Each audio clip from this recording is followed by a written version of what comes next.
Salaki. Like just laid out, and he was trying to help him.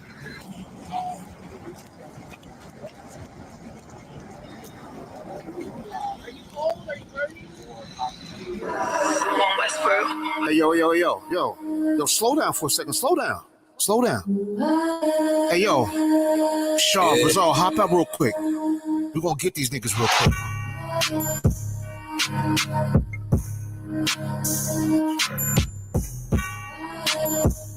What they talking about?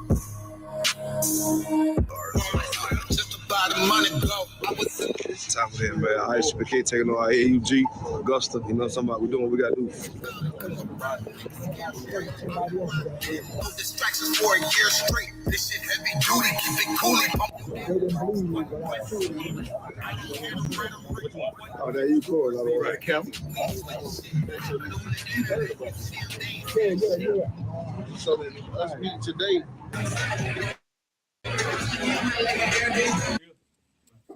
I'm here. I made it. Say. When I'm in the club, it's a photo shoot. Come get your camera phone on. It's a photo shoot. It's a photo shoot, girl. It's a photo shoot. It's a photo shoot. In the neighboring brotherhood. Y'all handling them goddamn flyers. See this shit? Y'all see this shit? You know those is niggas, right? Subscribe to NOKAP with South Carolina. Subscribe to Commander General YAHANNA. And subscribe to No Affiliation Radio. If you ain't in the UK, you in the way.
This is Officer 50 Tazar Ma of the I.S.U.P.K under Commander General YAHANNA. It's been a big topic going on, man. Coleman, Alabama.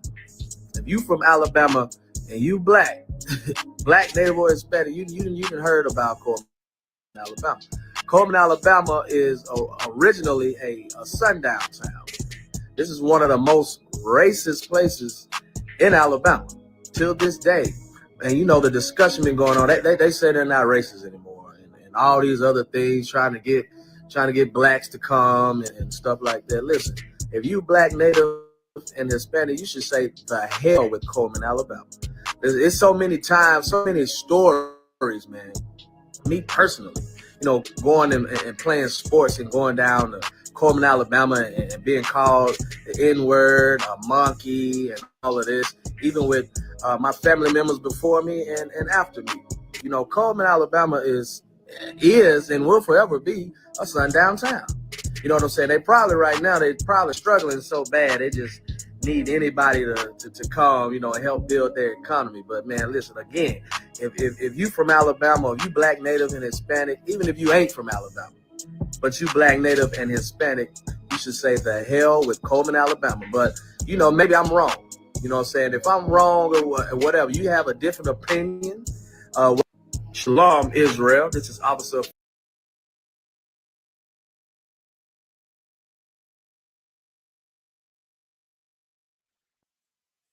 Mexicans are. They got 4 hand claps. You got 4 hand claps. When we talk about how special the Salvadoran is, white people have a problem with it.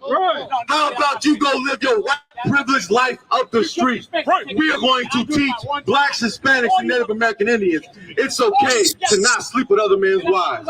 We're going to teach it's okay not to steal. It's okay to love your neighbor as yourself. But like the so-called white man, he doesn't love us, as he's clearly displayed. He hates the fact that there are intelligent blacks, Hispanics, and Native Indians who don't get high, who don't sell drugs, who don't gangbang. I would never sleep with my brother's wife. I would never. Listen. No, we don't gangbang. No, we don't gangbang. You're looking at real soldiers. You're looking at real soldiers. You're looking at real soldiers. Soldiers making shit. What am I speaking? What am I speaking? What am I speaking? If I teaching black Hispanics to love each other, that's prejudice? No, you're teaching How is that prejudice? I teach black men to stop doing drugs. That's prejudice. I teach black men. I teach black men if they lay with that woman, stay with that woman, and you hate it, huh? You the devil, the Bible speaks of. Your empire is falling. The Most High is going to destroy your kingdom. And guess what? No, he didn't. You're going, guess what? You want to know the bombshell of it all? Yeah. You're going into slavery. That's right. To God and Jesus Christ. All white people, you're going back. Hey, all white people going into slavery. Jesus Christ was a black man according to the Bible. You don't know what you're talking about. You don't. The Israelites. The Israelites. That's a damn lie. That's a damn lie. Pope Gregory didn't write Isaiah did. Isaiah did. Right. What are you talking about? Pope Gregory didn't write Ezekiel. Ezekiel did.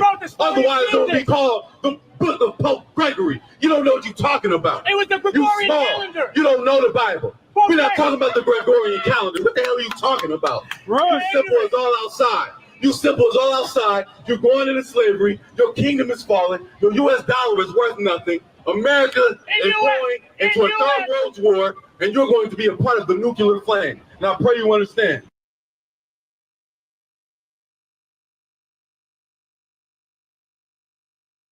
Let's go.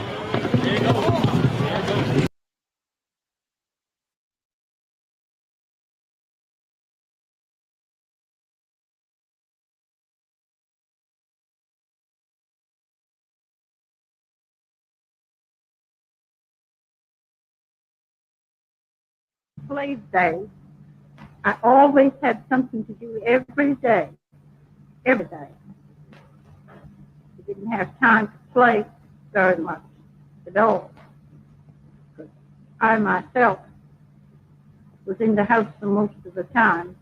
In days like this, while we were outdoors, pulling up weeds or picking up feathers where the chickens would all make them through the yard. Or every day.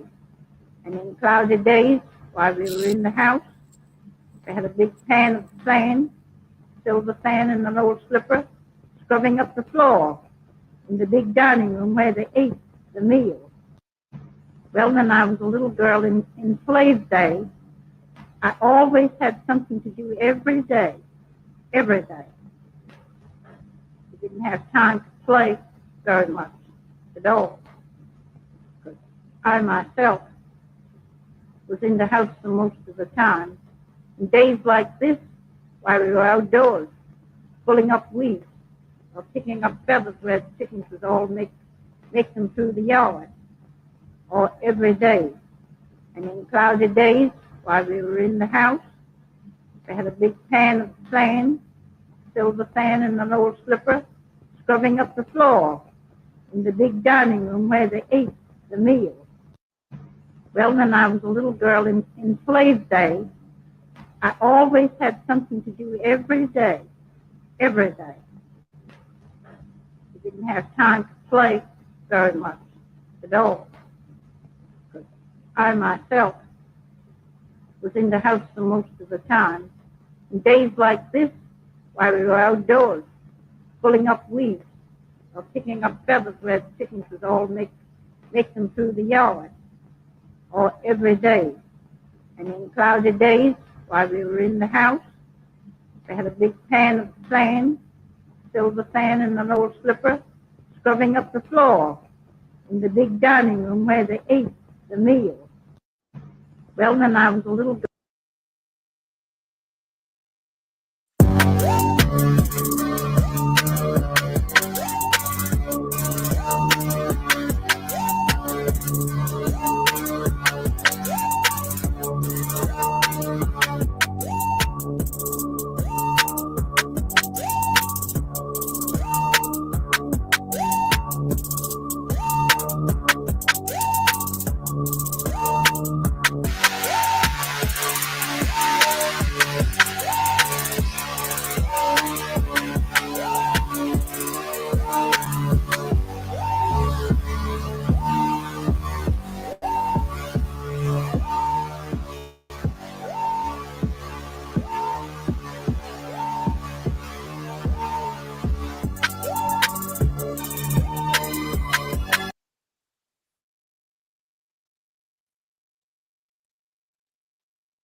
Who changed the truth of God into a lie? Who changed the truth of God to a lie? The creature? Read it again. Who changed the truth of God into a lie and worship and serve the creature more than the creator? Today, our grandmothers got the picture of the creature in the image of God, man. This image right here pushes everything opposite of God. This is your face of gay pride. This is your face of orgies. This is the face of the heavy drug culture in America. We want no cowards in again, only make man inside. We want no.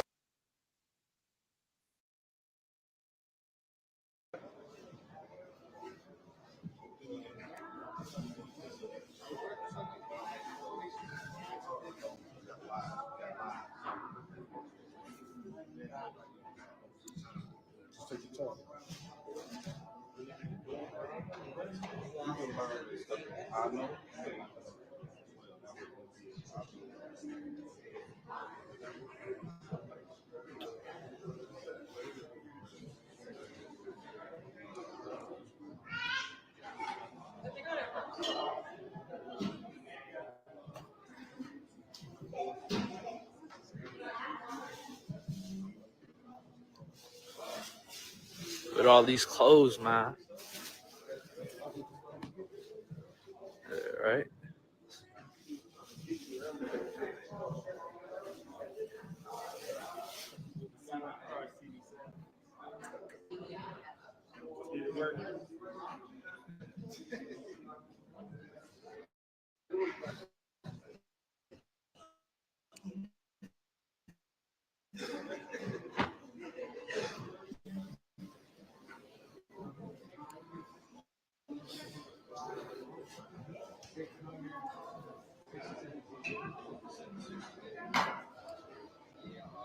Your brother's over here folding clothes.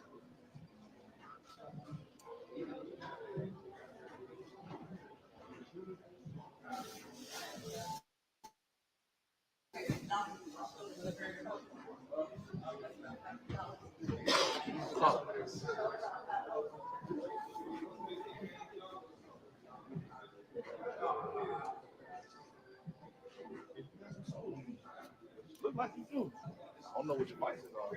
Find out.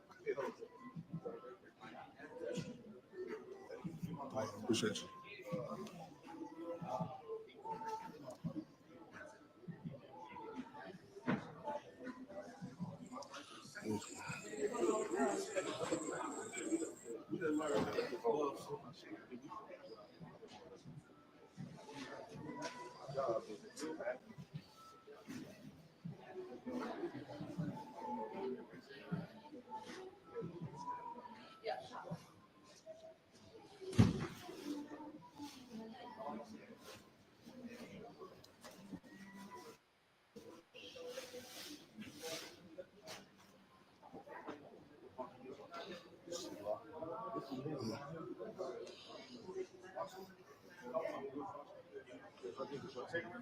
What's going on with it, bro?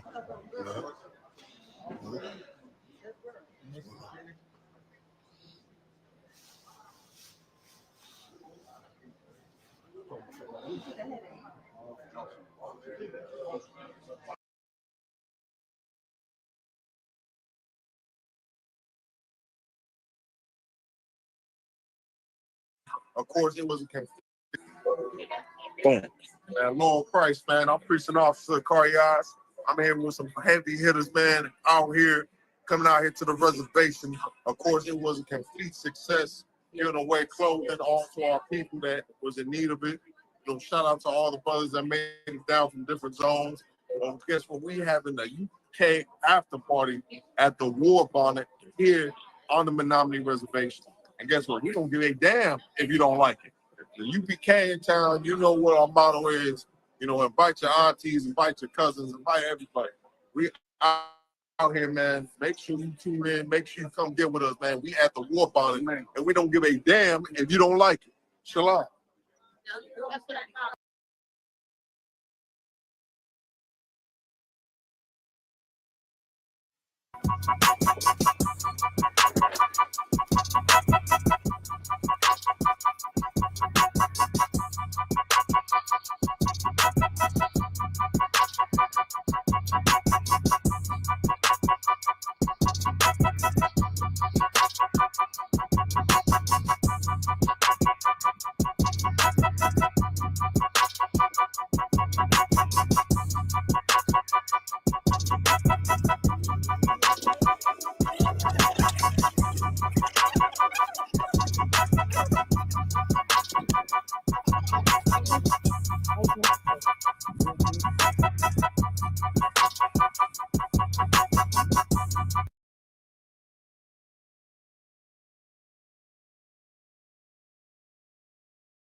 Your problem is when a priest, your problem is you think you know everything.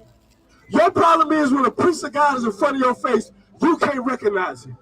All you want to do is get high and party. All you want to do is have feeling sex. You don't even care about your body. You think your life is good. You think your life is great. There is nothing but pain out here. It's nothing but depression out here. It's nothing but suffering out here. But the Lord got a warning for you. And I know you don't care what I'm talking about. That's okay. In that day, you will care.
It's like just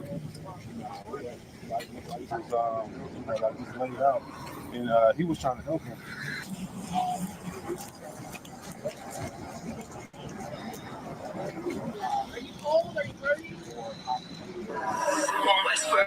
Hey, yo, slow down for a second. Slow down. Hey, yo, Shaw, Brazil, hop out real quick. We're gonna get these niggas real quick.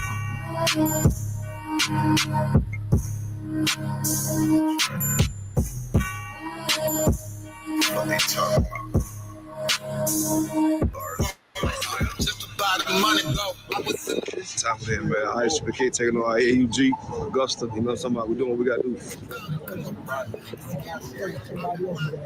Distractions for a year straight. This shit heavy duty, keep it cooling. Oh, there you go. All right, Kevin.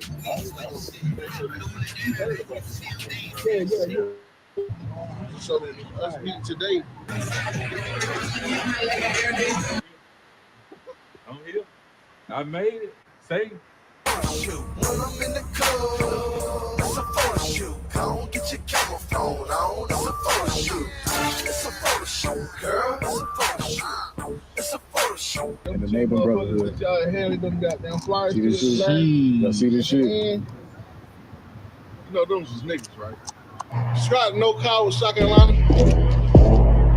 Subscribe to Commander YAHANNA. And subscribe to No Affiliation Radio. U.K.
With all these clothes, man. Right?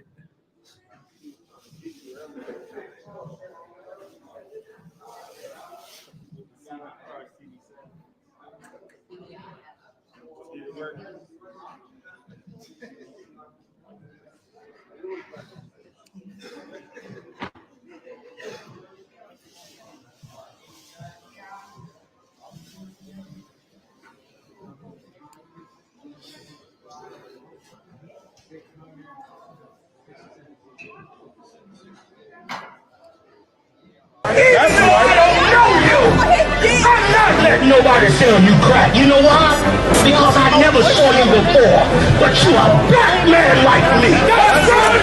And it's worth something. This is Black Watch with Commanding General YAHANNA, the only man to lead blacks, Latinos, and Native Americans. God made man on this earth. The white man he make man. God made man. God wants man to obey him. Bringing you real news. We don't need a black man in the White House. We need a black man in every black house. For many years, there's a lot of black people who didn't realize how deep the racism of white America was. You ain't gonna do nothing unless you decide where you gonna stand at with the Most High.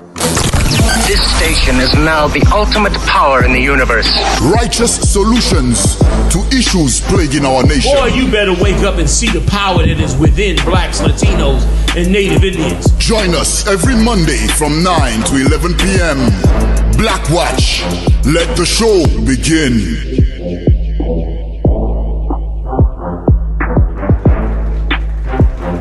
I.S.U.P.K.com is the website. More trouble than a little bit in the game. In the building with me tonight, I got General Muhammad, the heavy hitter, in the game, putting it down as usual. We ride just a duo tonight. Got the dynamic duo in here tonight. As usual, man, holding us down every week. Officer Marah, Officer Yediah, Officer Ibar, Officer Muthumya, and we got the Cap Maria up in the building, the attorney at large. I heard you broke down that story, man. I heard your dad called you about that whole legal issue. Mm-hmm. He said you went into that thing like Perry Mason. He said you broke that thing down like Perry Mason with all the vernacular and everything. He said that's affirmative. Oh shit! All right, sound legit. You know what I'm saying? They're gonna be calling you and they get locked up. You know, man. We're gonna see it on a billboard. Call Ariana.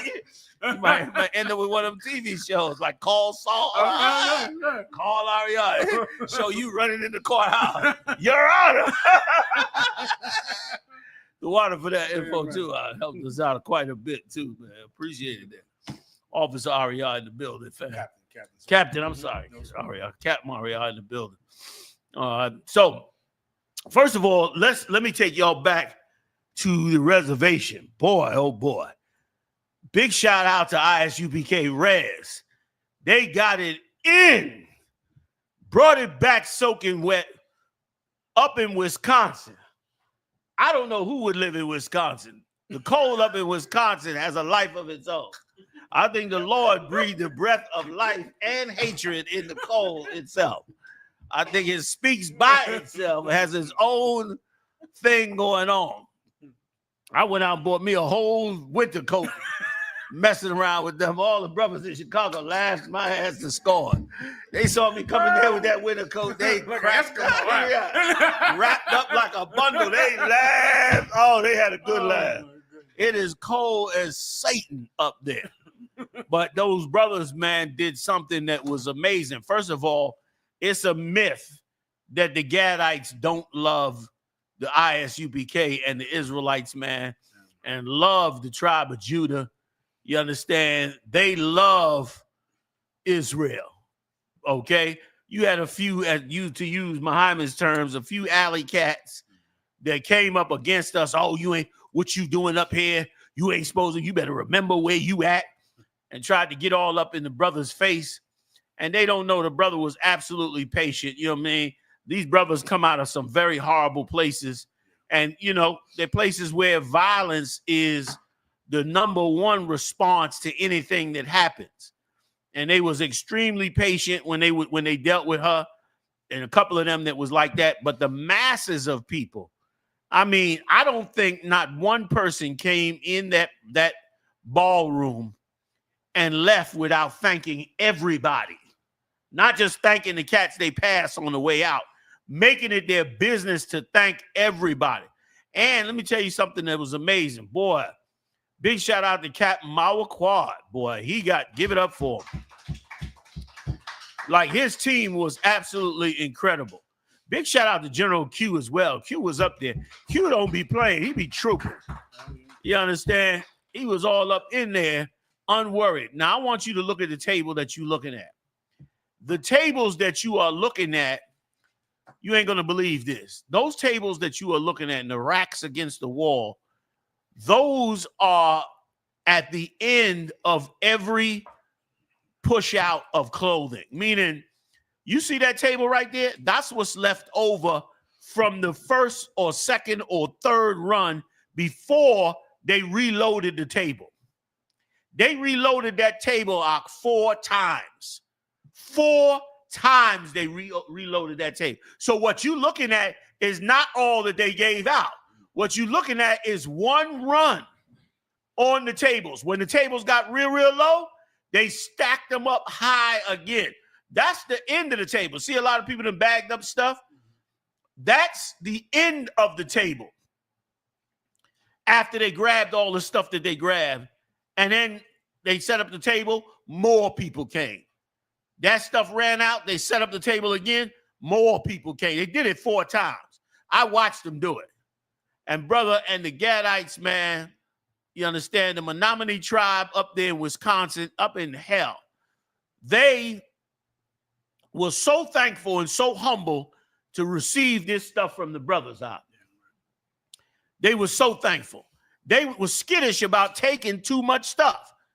The sisters told them, take everything. Big shout out to I.S.U.P.K, the Daughters of Zion up there in Chicago and the surrounding area.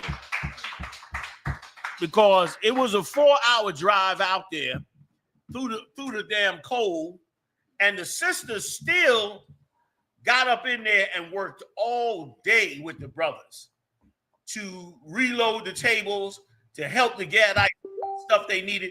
They was going through the stuff, pulling up sizes and stuff for people. Them people were so thankful, man. It's like a demon in there that the Spirit of the Lord wants to come forth and bring it all together. But they got a demon in there on a few Gadites who are just trying to hold on to their culture, you know, the old culture, but don't realize that their culture is our culture. Right in the middle of this casino, when you come in the lobby, there's a 10-foot tall statue of a Gadite in full garb. The Gadite has on fringes, border blue, girdle, shield on his chest. He looked like any brother that be at the Passover. And they don't know you. We looking at you. We dressed just like you. We looking at you, trying to tell you we the same.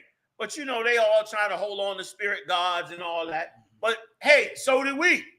We was into all kind of voodoo and all that, Buddha bless and all of that, you understand? And we had to start coming out of it. Still coming out of it, like the Lord said, you know what I mean? He will sow sinews onto us and start to bring us back together. And that's what happened in there. But the love was insane for them brothers. The love was crazy. And you think that alone was love. I don't know what y'all doing over there with them purple faggots. Brother, it turned about 8 o'clock down there. I went to my room because I already saw what was going to happen. And I didn't want to violate myself in my old age. Brother, the women came out of everywhere and was just swarming these brothers. They was posting up 4, 5 women a clip all over the brothers with love.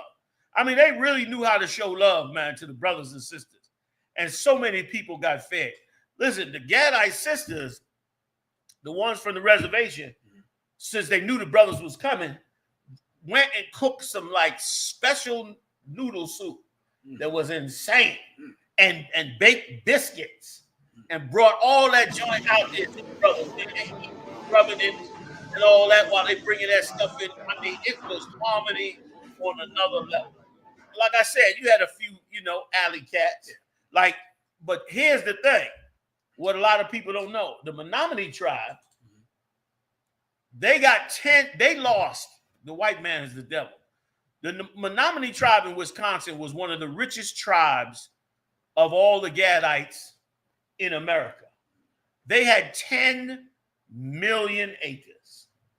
They had a thriving U.S. timber industry. It's nothing but timber up there.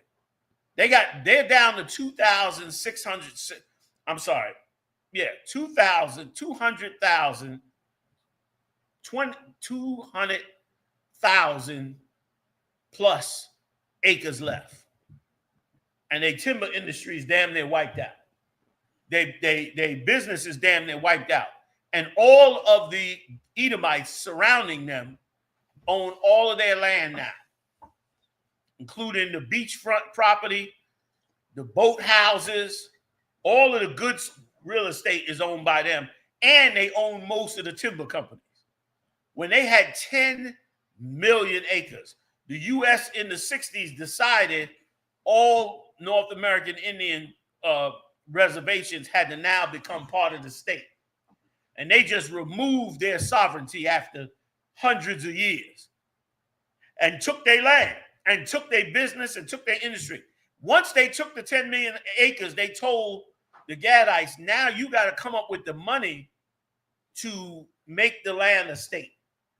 And then the land belongs to whoever buys it. And then basically robbed them.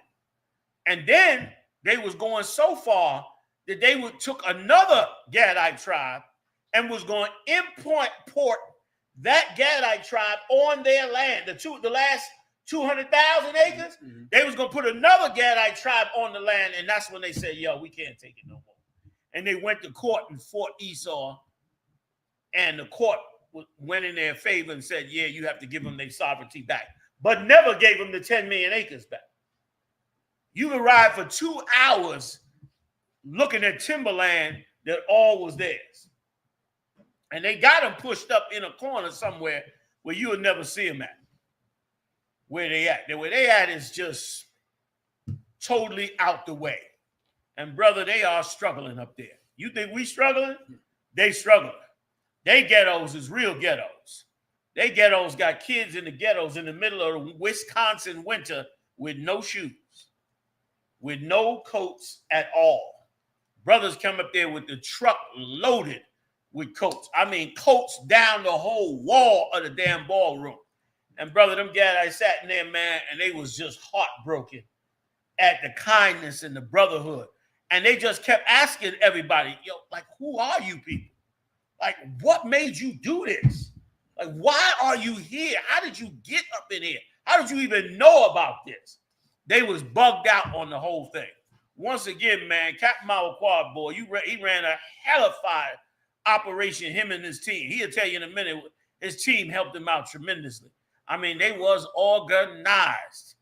They was well organized. I was impressed because they got so much up there that you wouldn't believe they could get up there. Got everybody up there, and as far as I know, everybody got back safe from up in that zone. It was incredible to see. They got a casino up there that damn near nobody goes to except for Esau. The casino be half empty because ain't nobody up there. Everything is low priced, real beautiful, man. We should go back and do something else up there. But I think Captain Quad and his whole team is going up every week. I mean, every year. They go up there right as winter starts to come in. And here's the thing. When they first went up there, they was dedicated real quick. When they first went up there, they went up there and they had to do the giveaway in the snow outside. They had to just park up outside, give it away in the snow. They did that for 2 years, 2 or 3 years. And then finally the casino came and said, look, man, y'all come up here and do this every year, man. We appreciate y'all doing this. Come on into the casino. By the way, that ballroom was donated to them for that day. They didn't pay anything for it. The casino said, man, come on up in there, man. We got y'all covered. We'll give y'all a ballroom, man. Go ahead and do your thing. And once again, the brothers and sisters just got dang. This is not this footage you watching right now does no damage to what he really did. You looking at the end of that's how beautiful it is. Big shout out to all you brothers and sisters that did that great work up in there, man, in Wisconsin, man. Sisters too, they true. Them sisters got up in them cars. They was driving up there, helping the brothers drive. They got up there. Nobody had to say nothing to them. As soon as they got out their vehicles and got in from the cold, they came in there, man, and started putting clothes on the backs of all them Gadites. They was telling the Gadites, man, put that in the car, man. Come on back. I got another bag for you. Come on back. And the Gadites was like, you sure I don't want to take too much? I said, man, come on. We got plenty more. Come on back.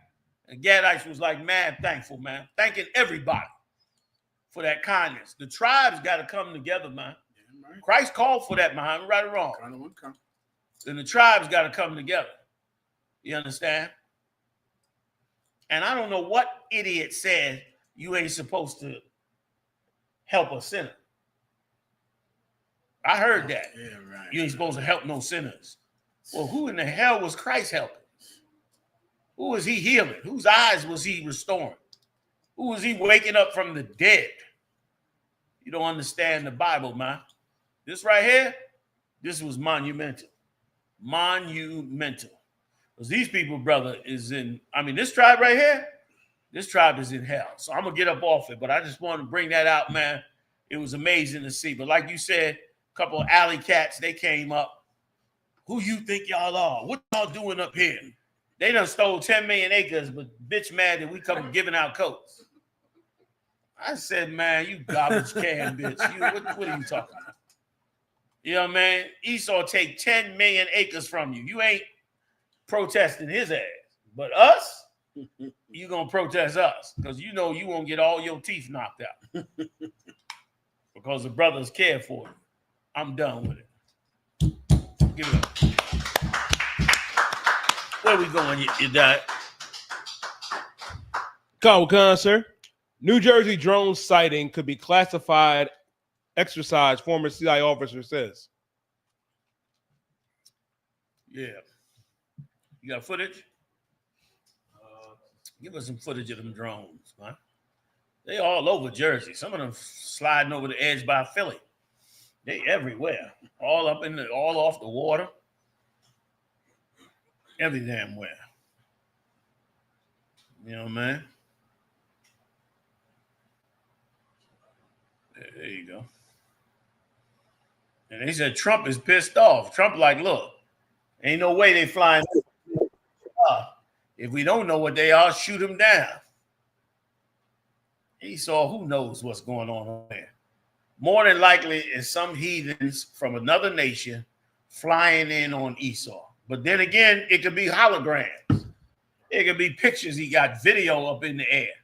It could be any fake, stupid nonsense. It could be to distract you so you don't have nothing to say about the way he bombed Syria and took over that whole land over there. Nobody really knows. You know what I mean? This much you can count on. It's not aliens. That much I can tell you. It's not aliens. If it was aliens doing that, Esau would go out of their mind if it was. But there are no aliens, and those are not aliens. All that is just some updated technology. And even the way they keep saying drones, how they know they drones if you don't know what the hell they are? Why are you calling them drones if you don't even know what they are? How do you know they unmanned? So who gives a damn? It's not going to be something until they start to destroy this land, or Esau has to fight his enemies off the coast of New Jersey, which any one of those could happen, and that's what I'm waiting to see. That jump off, that's something to get into. Other than that, who knows? Bunch of hobbyists done got together and flew some drones in the sky and scared everybody. You there? But this is the thing to not be fooled by. The scripture said, you know, that we are not to be amazed. Like brothers get a little too caught up in the thinking believing that there's aliens because you see these type of things. There's no such thing as aliens, man. Let me say it again. There's no such thing as aliens. The entire alien story has been a lie from the beginning. They've been pushing that story to hide all of their modern technology from you. That's all. They've been pushing that story on you so you'll think it's aliens instead of what it really is Esau's higher technology.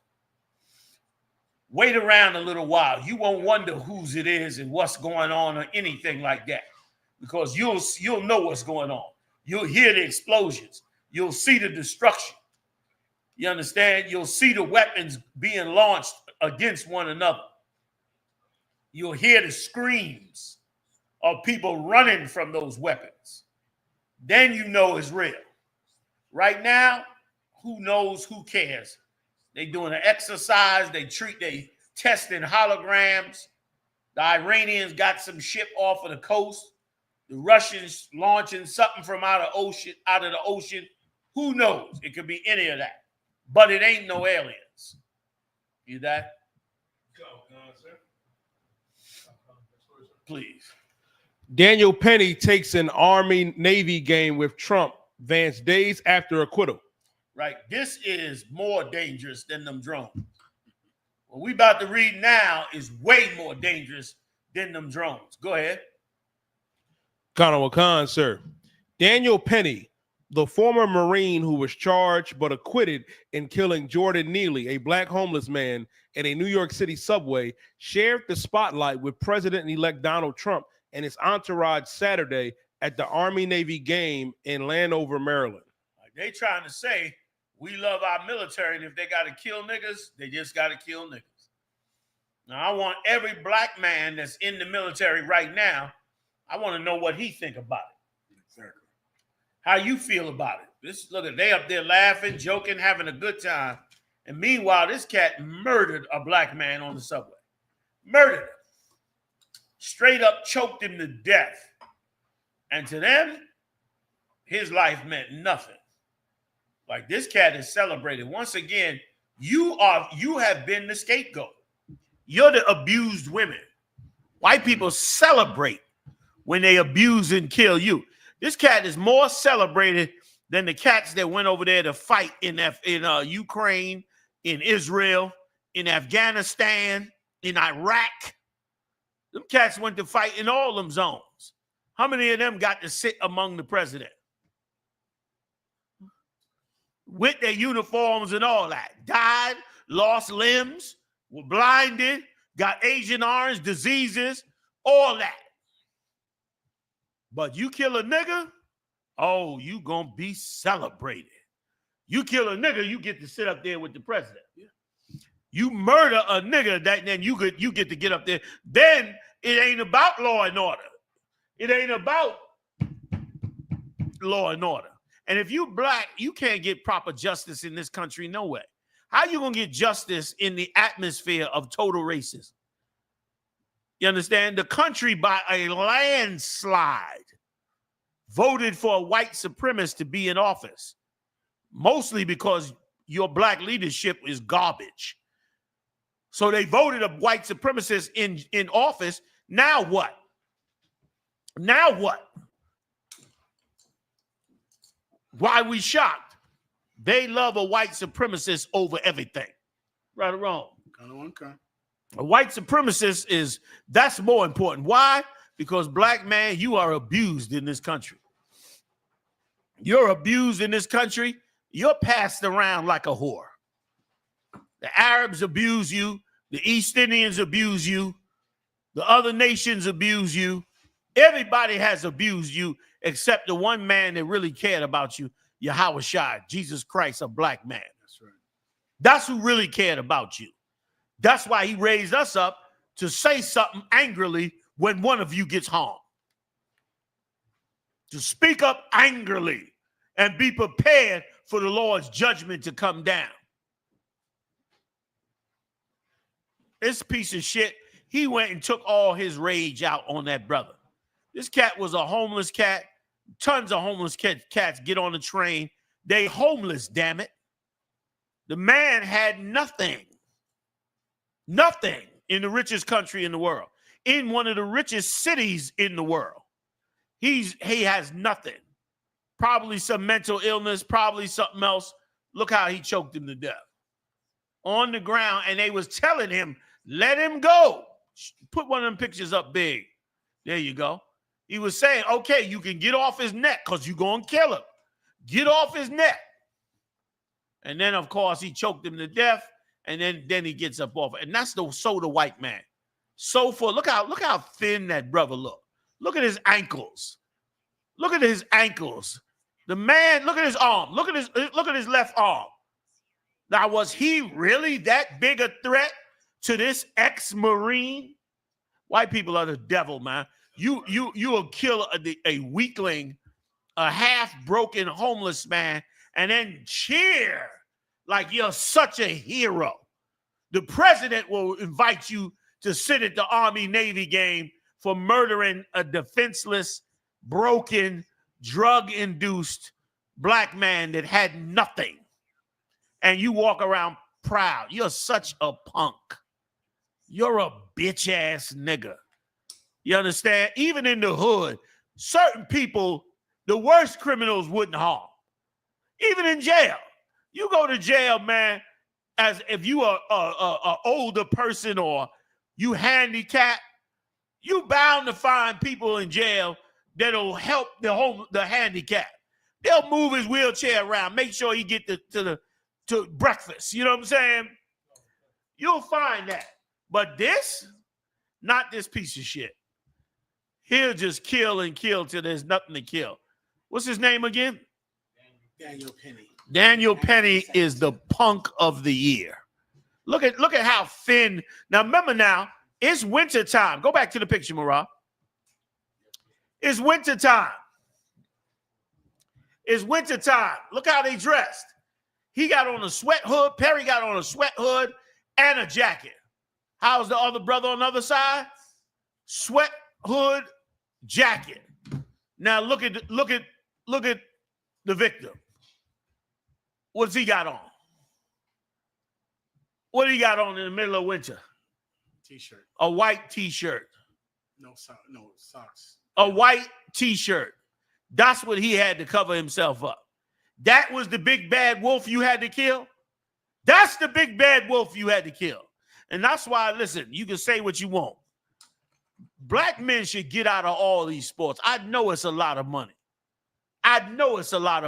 But I would stop entertaining these bastards with how great you are as fighters, how great you are as basketball players and football players, because all they do is be jealous of you like a bunch of punks. Be jealous of your athletic ability like a bunch of punks. When that athletic ability, I pray one day to see the entire black basketball team building a house for a homeless man like that. That's what I pray for. With their own money, their own labor. Instead of me seeing LeBron James throw a basketball in a circle for white people to be happy, I'd like to see him up on a ladder with a goddamn hammer in his hand for one of our brothers and sisters. Because we don't have love for ourselves, our slave master enjoys abusing us, man. That's abuse. That's abuse. A homeless man in a t-shirt in the middle of winter, supposedly flailing his hands and acting out of order, and now you the big bad hero. You want to kill black men so bad. You want to abuse them so bad. You don't have that spirit for the Arabs. You don't have that spirit for the Africans. You don't have that spirit for the East Indians. You don't have that spirit even for the Chinese. The Chinese just sent drones with balloons over here in the U.S. Remember that? Doing surveillance, gathering information, puffing themselves up. You ain't mad at them. You ain't on the subway looking for a Chinese man to beat up. You ain't mad at that. You're a ruthless, filthy pig. Like, after everything that you've done to us, you still blaming us for what's happened to us. Like, you see him with a white t-shirt on the subway, and you still mad to the point of murder of this black man after all black people have suffered. Like, never can you say to yourself, well, we had him in captivity 400 years. Maybe this is just the result of it. Maybe out of all black people and all generations, maybe one of them ended up homeless and a little crazy. Maybe just one. We'll just let him go. Not you. Not you. Because you are a effing punk. So you got to beat that weakling to death. That's all right. The Lord see it. The Lord see it, and boy, the justice is coming. I wish the justice is coming, because that was insane and ridiculous. And it just shows that when they want to feel tough, when Donald Trump's administration wants to feel tough, he'll be looking for us to attack. He'll be looking at black people to attack. And I understand that you got Kamala up there, Kamala Harris, in an attempt to stop Donald Trump. But in good conscience, black men can't vote to murder their kids and make sissies out of their sons. Like, you didn't give them a choice. You didn't give them a realistic choice. I bet you many in the Democratic Party right now are saying to themselves, what the hell was we running on? Killing babies and making sissies out of black men? What the hell was we thinking? You was caught up in Wall Street's bullshit, and you fell for it. And now the white supremacists is in charge, and oh boy, they just ain't gonna be satisfied till they kill, till they have another Tulsa, Oklahoma. So they have another bloodbath of black people. They ain't gonna be happy. And the Arabs and the East Indians will probably join, the Chinese and Koreans will probably join in. Will probably cheer them on, because they've had 60 years to propagandize you as the evil one. What's his name again? Daniel Penny. That's the white boy. Man, Daniel Penny, you are a marked man by the hand of the Lord. You are a faggot by nature. He probably was in that military hiding out, scared in some tank, crying like a bitch.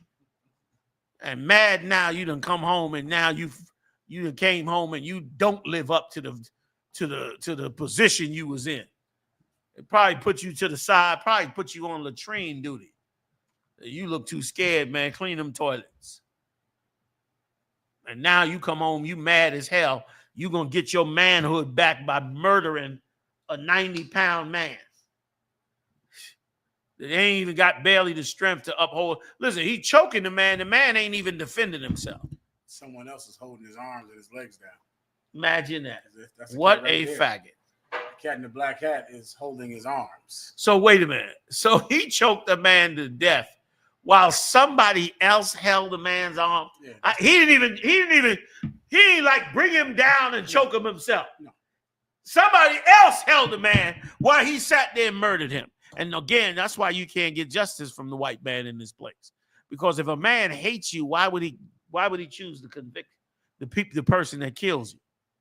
He's not going to convict them. That's an obvious. If that happened to anybody else, do you believe they would be going home at all? Hell no. And if they did get acquitted, if it was reversed, if a black man, ex-military, went and choked that man to death while two people held his arms down, do you think he would be hobnobbing with Donald Trump at the Army-Navy game? Hell no. He would not be celebrated. Come on. And here's something that I know it's impossible for our white friends out there to understand this, but maybe black people will understand it. If you were not convicted of killing this black man, if the jury thought you were justified, and you know you held another person down on the ground while someone else held their legs and held their arms, and you strangled them while other people were saying, let him go, you're going to kill him, and you know you killed him, why don't you feel remorse? Exactly. Like, why don't you say, when Donald Trump invites you to come sit in his box, to use you as a political tool to make his white supremacists like Donald Trump knows that people are going to love you because you killed a black man who was a homeless person. Right. Where is your remorse for killing someone? Where is your feeling of, damn it, I strangled him. I thought I had to at the time, but I don't want to have a party about it. Where is that feeling that you would think you would learn from being in the military, in the white man's military, or being a martial artist, sir? You're a martial artist. Where's that feeling that you learn where I'm not going to use too much force? Right. Force I don't need to use. Exactly. I'll use enough force to defend myself, but isn't the whole morality of martial arts to not use more force than you have to? Absolutely. You taught us that in Hebrew Academy. Okay. You taught us that here.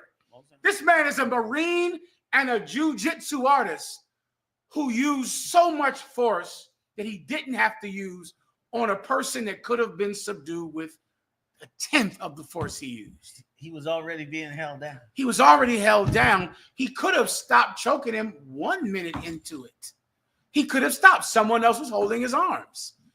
How is this man celebrated at an army? Now, you said this. This is the truest moral point in the world.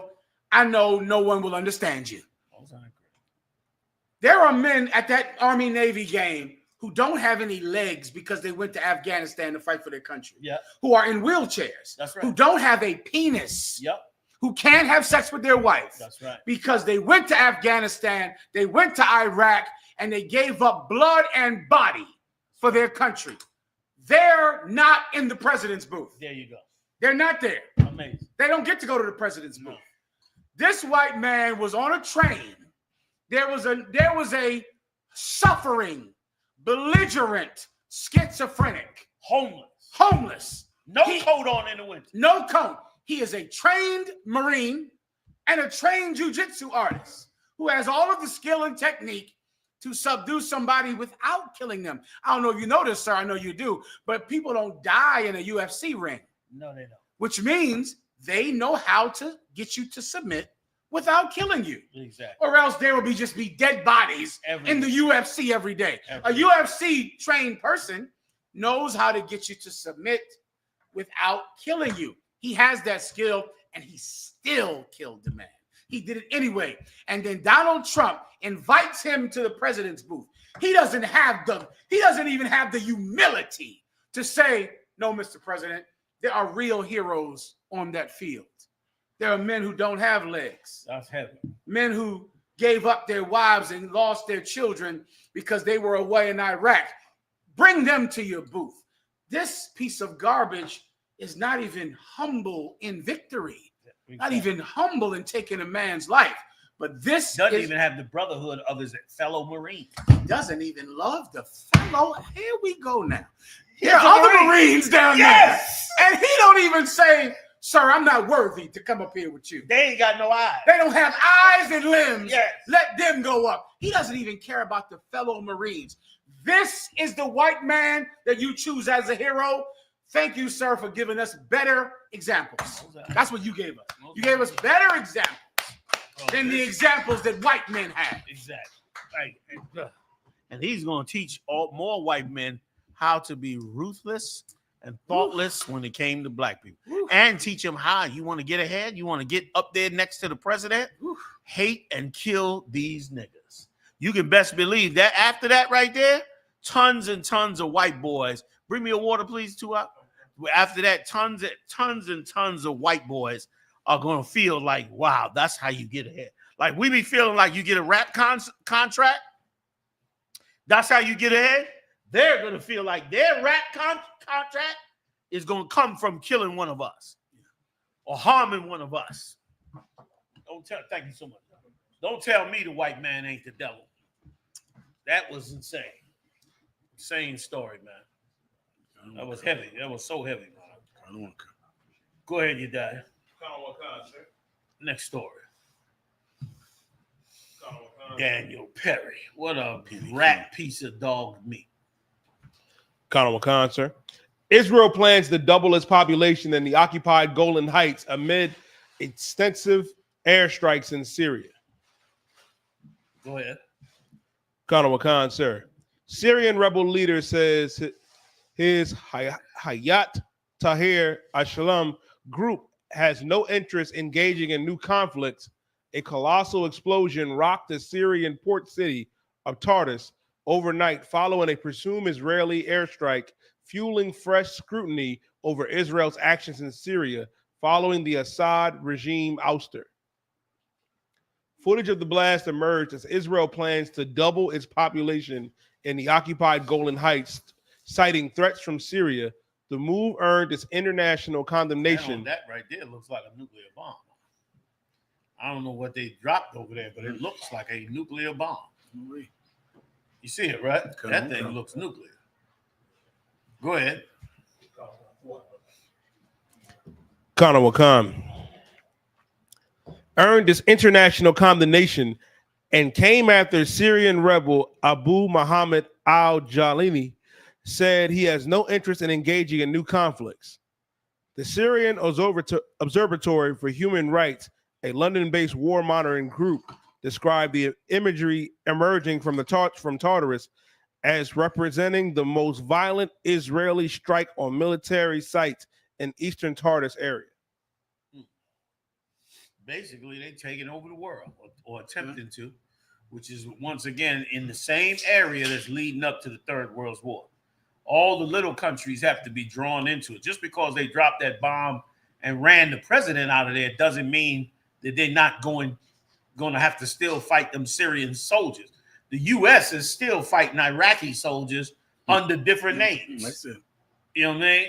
They got out of Afghanistan, so the wars are going to keep on going, and more death is coming on the earth to bring us to the Third World War, and that's a beautiful thing. You got more, you die? Pretty much on that. All right, let's move on. Yeah, let me bring this out if I could. Because I heard some people got upset that I had that sister on my show last, when was it? Wednesday? Wednesday. I'm losing days. I'm running so much. I'm losing days.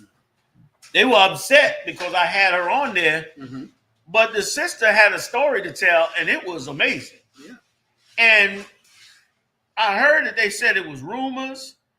I heard they called for my death, said I should be put to death. Yeah, they said I should be put to death and all that. You know what I mean? I heard A.S.U.P. What's his name? A.S.U.P. Is that his name? The bishop. A.S.U.P. or something. I forget who he is. A.S.U.P. Yeah, there's some cat they got up there. A.S.U.P. or A.S.U.P. I don't know. Some cat wound about as tight as you possibly like. His butt cheeks been sewn together tighter than you've ever believed. Trying to avoid Nate. He probably to protect himself. Yes, he right. He tried to defend the IUIC faith, but every time he get right where he feel it might be hope. Here come Nate running through the halls of IUIC. Wise him up by tight at the top. I heard he bad as hell. Said I'm telling rumors. Well, look, not only this sister right here, but already 3 other sisters called me up. One in Florida, one in North Carolina, and one other one. All 3 of them want to come on the air and tell me about how they run in the Handmaid's Tale. Not only that, somebody posted this in the comments. Now, I don't know who this is. This is Israel by birth 144. Okay. And here's what he said. I understand that it is so astonishing and seems unbelievable what we said about them running the Handmaid's Tale. For those of you that don't know, it's taking women and making them subservient under other women and men, to basically making them slaves and prostitutes to that man in exchange for their service. Meaning, she pays your wife money, takes care of your household, basically be's your maid. In exchange, you let her have sex with your husband. And your husband has sex with her, maybe gets her pregnant and has kids. You okay with it because you getting paid off of her. So it's more money in your pocket. And your husband likes it because he has a good freaky time. And then when he's done doing the freaky dink with the handmaid, he passes her on to another brother in all holiness and purple righteousness.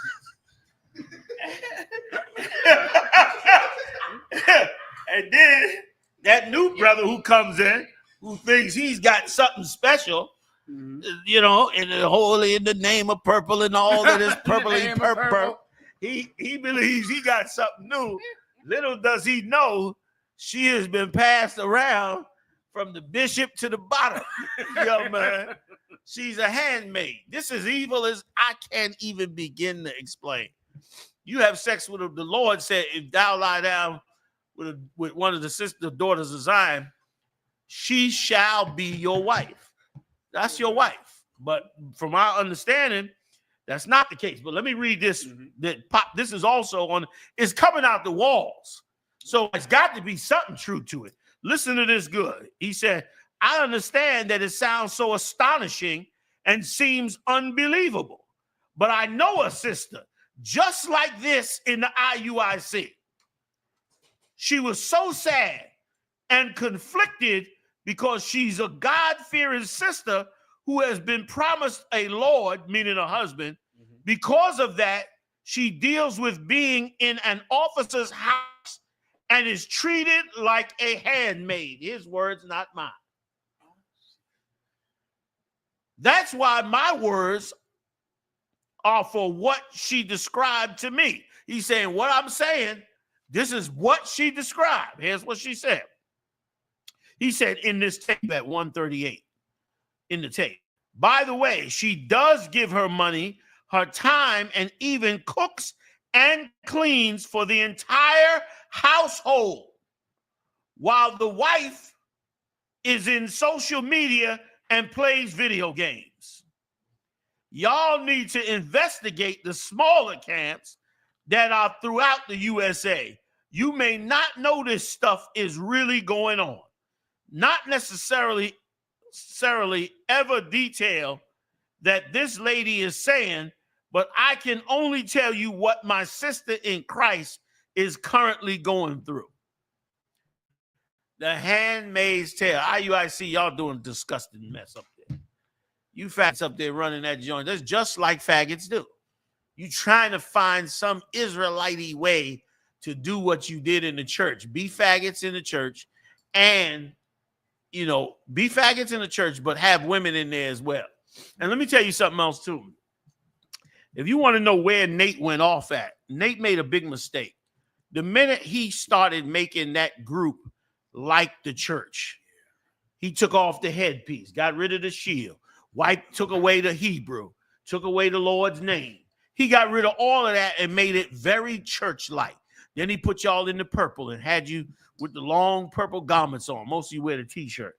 And then the faggots that was in the church left the church and joined you because it was a new place for faggots. That's it. And it was all the men was there. Yeah. Y'all created the faggots delight. And they all went down there. A haven For faggots. And look what you got. And now you a mess. And thank the Lord you being exposed, man, for the evil that you brothers do up in there. You destroying the daughters of Zion. You not to take the sisters, man. And let me tell you something else too. If you leave the I.S.U.P.K, this was so hypocritical again about him and that whole organization. He said he left because of much polygamy. That was his word. That's what he said. He said much polygamy. Now, when you try to run away from the I.S.U.P.K, you run into a legion of demons because you trying to run away from something that's right that you don't agree with because you're gay. That's all. You don't agree with that. You don't like all that men getting women. You don't like that. I don't know what black man grew up in America, let alone New York City, that ain't about men getting women except for faggots. Every brother you ever met, you ask him, man, did you and your boys run down trying to get women? Yes. Everybody went to the club. Everybody went to the park. Everybody had a crew and did anybody not have a crew and go get women? Everybody did it. From high school, from puberty. You was running down doing that. But too much polygamy, too much, getting pussy. Excuse my French. Too much of that. Wasn't they the ones that was pushing? No, they weren't the ones pushing immaculate conception, right? Not yet. Not yet. Give them a little time. Yes, sir. Give them a little time. Because that's a gay thing too. That old immaculate conception. Like, that's a gay thing too. And he pushed that. And because you fighting against the I.S.U.P.K and polygamy, you now open the door and invite all the faggots into your organization. Next thing you know, you separating the men from the women, like the sister said. They separated the young men from the women, and the young men get together, and then you got Big Frida dancing on down the aisle. That's it. Like you done played yourself right into the hands of Satan to be a bunch of faggots all over again. And the prostitute, the scriptures say, prostitute not the daughters of Zion. That's right. You done turned around and created an organization that found a nice, smooth way to prostitute the daughters of Zion. Like you are a rotten ass, disgusting organization. And A.S.A.P, you keep them cheeks tight, baby. Because they coming for them cheeks. You keep them tight, brother. You go on and argue. I like A$AP. He get up and what's his name? A$AP. He get up and try to man that shit up. You ain't right. I be saying to myself, woo, he running from Nate. He don't even be up there with him. I don't never see him with Nate. Never see him next to Nate like the two of them on the podium. He running from Nate and the cheek smackers. He trying to stay. What's that other one? The other bishop, that old one that was pissing on a Christmas tree. Kanai, is that his name? He's another one, highly suspect. You go dig in his background. Oh, like his way of revenge is to urinate. He gave the Christmas tree a golden shower. What are you doing? Like we get Christmas, we slam Santa on the ground. We slam Santa on the ground. You know what I'm saying? I'll get you Christmas. That'll teach you. Like he's sick. I get the church champion too. God. Go ahead. If I could, sir, something General Muhammad just said, it reminded me. I told him during the class. There's a new fake Israelite group that came out yesterday. that watched all the evidence, including Nate sending the picture of his rod. They played the video of Big Frida. I believe they played the video of Nate twerking, and they said, well, we hear what Commander General Yohanna is saying, but we can't call Nate gay. Let me tell you something. More than likely, I told y'all this. If you go back and look at the tapes about 6 months ago, I told you that there was going to be another Israelite group that's going to come out and defend Nate.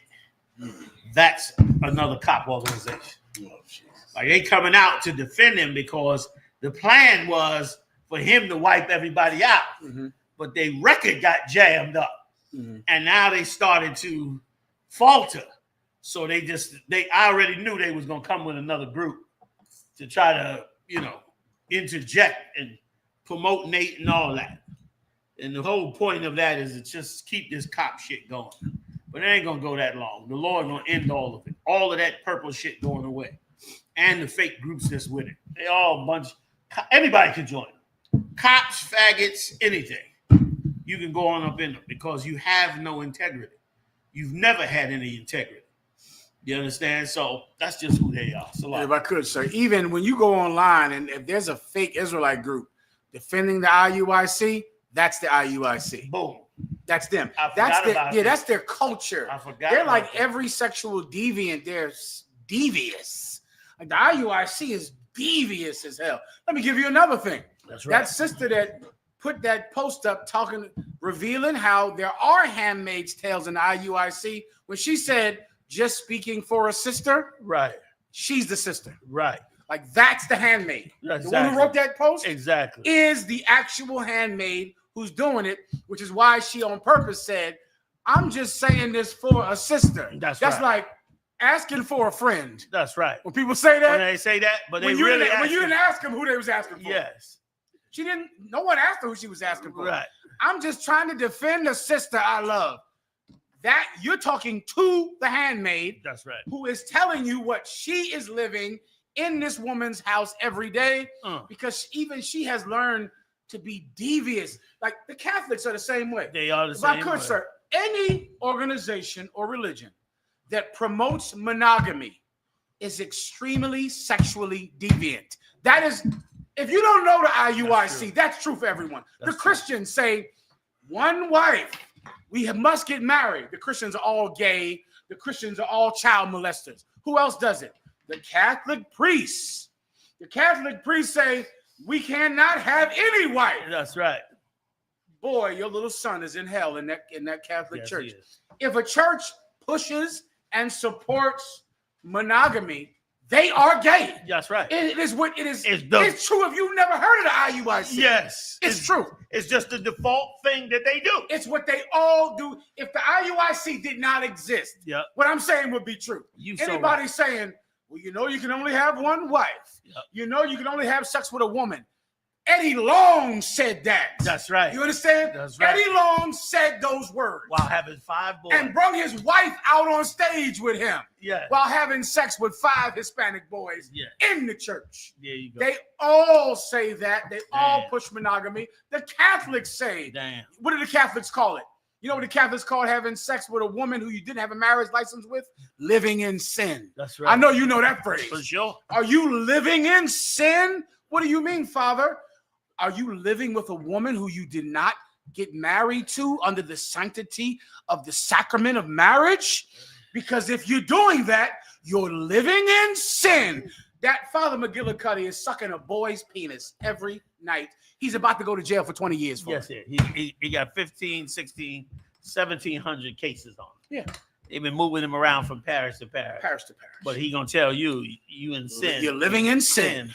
Because you went and dealt with one woman. You so right, Mama. Like that is exactly how that works. When they say it's just a man and a woman, it's definitely some sexual deviancy. And it's true in society.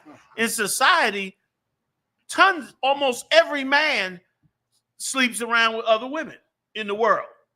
And almost every man goes home and tells his wife, I'm not sleeping with nobody else. And he all up in the strip club, buying hoes, all that.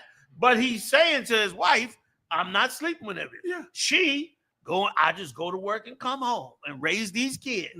But when she go having that drink with her girlfriends, she's, in a hotel having an orgy. SHALAM. You know what I'm saying? So you're right. Everybody says that except the I.S.U.P.K. Like the I.S.U.P.K. does not say we're only going to have one woman and we won't sleep around and we won't deal with anything else according to the tenets and articles. Meanwhile, we say we sleep with everybody and not everybody. Oh, they gonna sound like this shit. They gonna catch that. Oh, we got it. We got it. They gonna say that was a Freudian slip. We don't lie and say we don't sleep around with, not sleep around. That's the wrong term. And we don't have more than one woman, and because of it, we follow the laws right. Yeah, that's heavy, man. Yeah, give it up for that. That's heavy. What mine brought up, yo. Let's go on. Let's move on. What you got for me, Dad?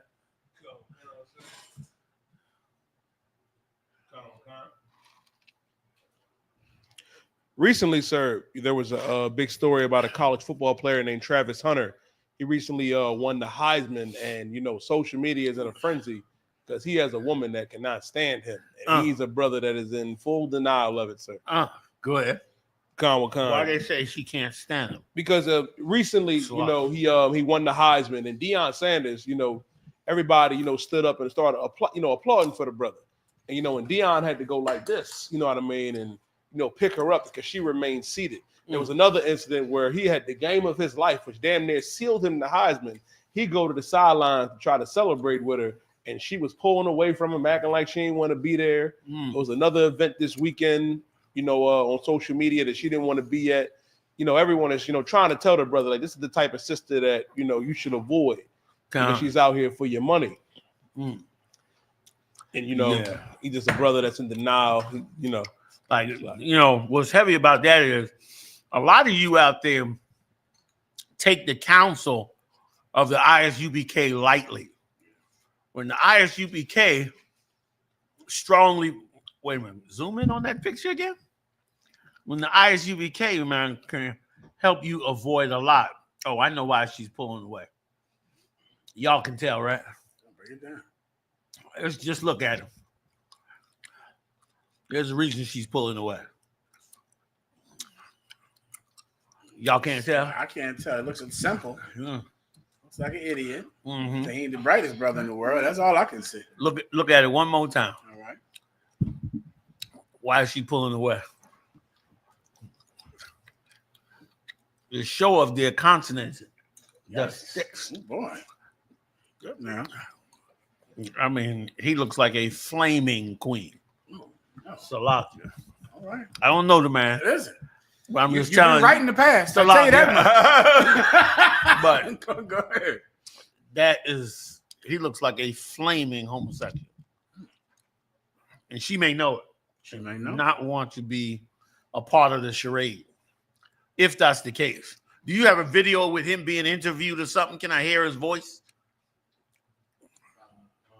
If you got some kind of interview with him, because right there, brother, he looks like a flaming homosexual. And some sisters just will not play the role next to you. Now, I could be wrong. Maybe they just got him dressed up and polished up for the Heisman Trophy, but that looks very like he was trying to look like a girl. I'm sorry, Salakia. I would look like it. Maybe that ain't the case.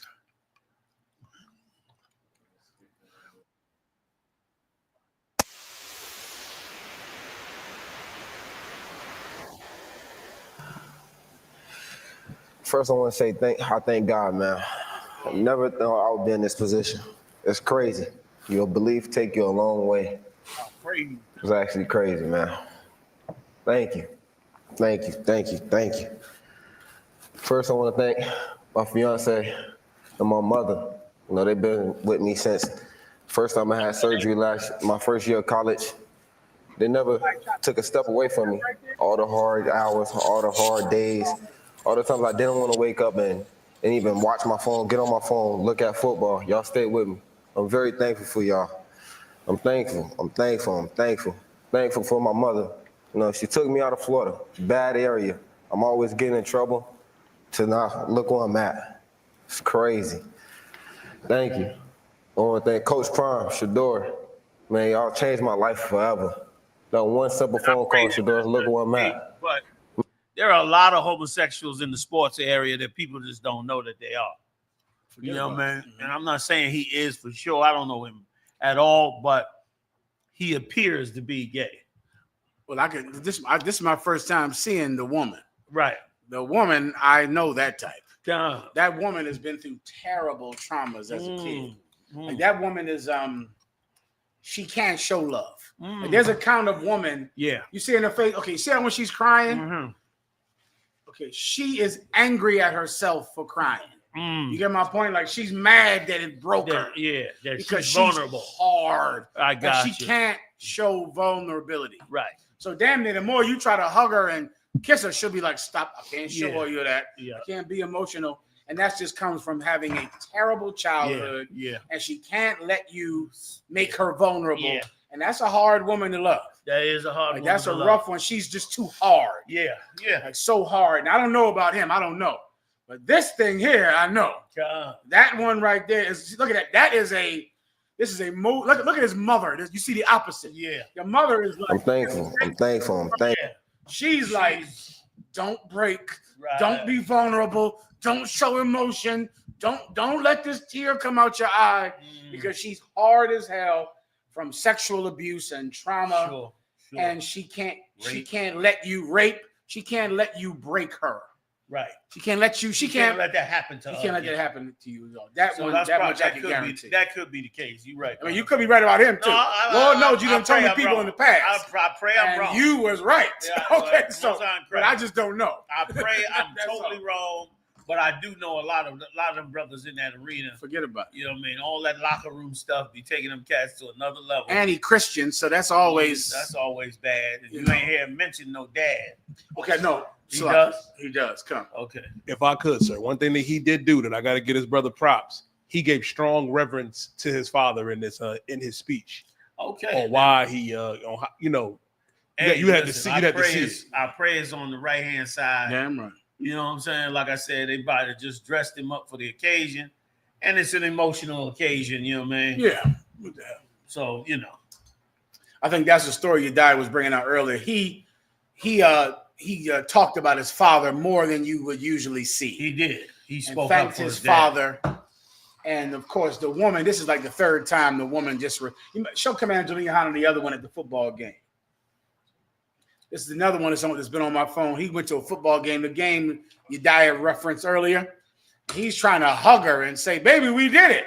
And she's treating him like, "Don't you kiss me in public? Right. Like, don't you touch me in public?"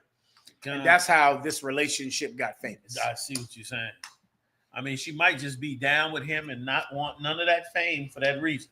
Yeah. You got some women that's like that. It's hardcore. So while they found it, I think that's it on that. If you wanted that's to. That's it on that, yeah. We can move on, you died. Don't even worry about it.